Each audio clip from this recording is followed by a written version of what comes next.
So we are camping tonight at Unicoi State Park, and it's about 7 o'clock, and show them, Jonah, how dark it is. You know, it's nighttime, and we're at a campground. You can't even see.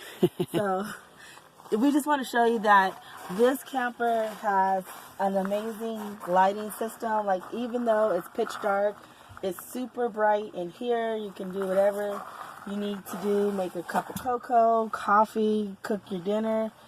There's more than enough light. You know, there's different levels. It's going to go dark real quick.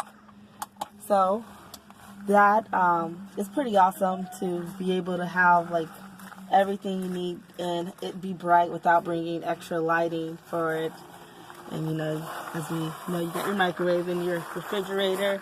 And then inside the playroom is, you might hear the radio in the background. There's an indoor-outdoor speaker. Say hi, Zinni. That's her little daughter, Zinni. And this is super bright. You know, if you were in here, you totally can read a magazine or a book and play with your toys like Zinni is. So we just wanted having a great time in there to take advantage of the day.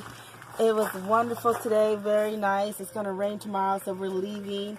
But our camper is pretty awesome. We're able to come and do things like this quickly, and so can you. And if you want to rent it, check out our website for more information. Yep, that's it right there. Rent me at camptiny.org. Thanks so much, guys. Peace out.